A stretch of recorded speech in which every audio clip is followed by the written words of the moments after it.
welcome back. I am going to be pruning these azaleas. They are a little higher than I want them to be, and I'm just going to be taking them down a little bit. Now, I do like my azaleas to be pretty wild and free, so I'm not going to be shaping them into any kind of ball or anything like that. I'm just going to be kind of cutting them back a bit. They have already finished blooming for the season. We are in early May. And so I'm still safe to cut them back. As a matter of fact, these right here that are like a bright pinky color, these were the last to bloom. My whites go first, and then my salmon color, and then I've got these hot pink that are the last to bloom. They've finally finished blooming for the season, so I'm going to trim them back. I've got a bucket here to put my clippings in. I've got gloves. And then I'm going to be using some clippers and some little loppers. And then I've got the big meaty loppers if I need them. And you'll have to excuse mine are a little dated. Okay, let's get started.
So here we are. This is one of the azaleas.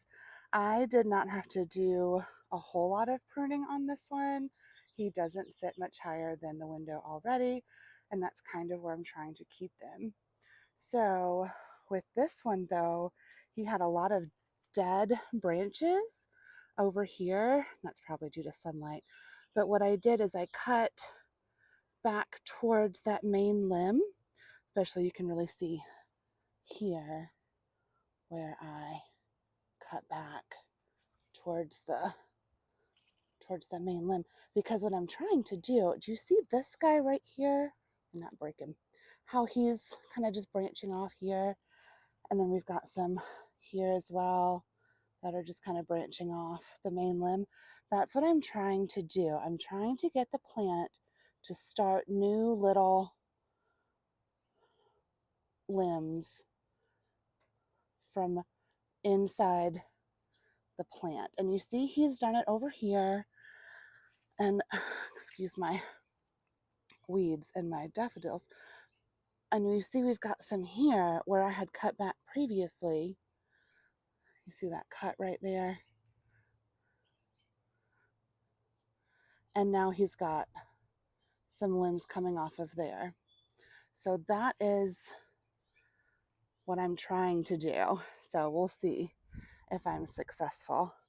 Now going over to this one is pretty fall.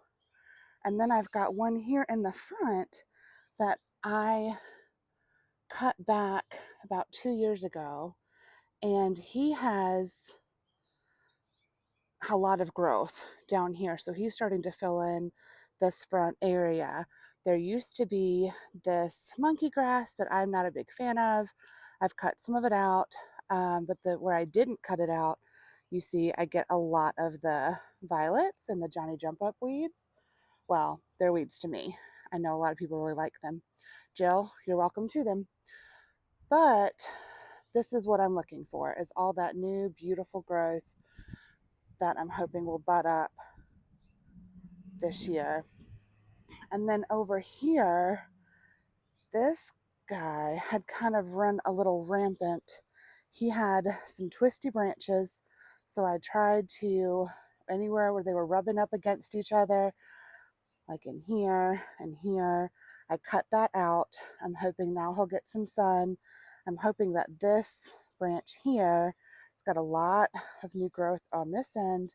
I'm really hoping that that will leaf out. And I've got some new growth, that's a weed, but I've got some new growth down in here as well from cutting him back in previous years. Now I did not cut them back last year, but I did cut them back the year before, and that was my first year with them. So hoping to repeat the process. I did cut them back more this year than I ever have before.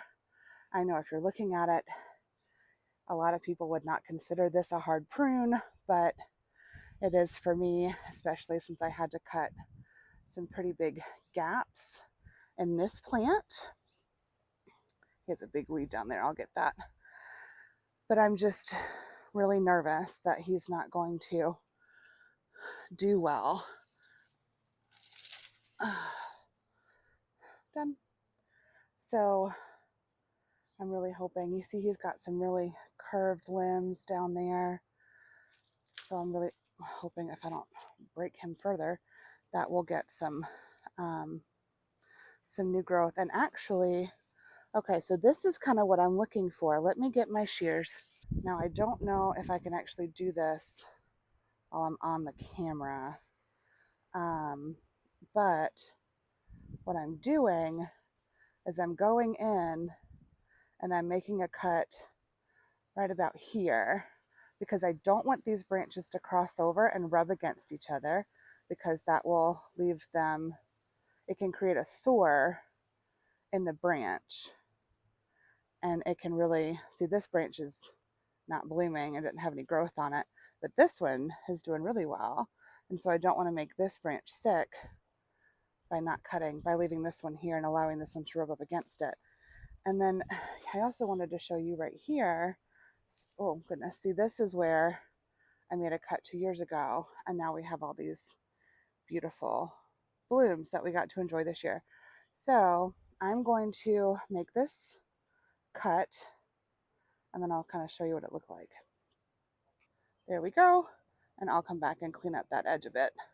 But hopefully we'll get some new growth like this guy in here on this branch. See, this is exactly here what we're going for. Right here is this type of new growth right off that limb. And now he doesn't have anybody holding him back. Well, if you were looking for a great shoulder workout, I'll tell you what, that's it. Okay, well, thanks for being here with me all today, and have a great day. Bye. We'll see you next time.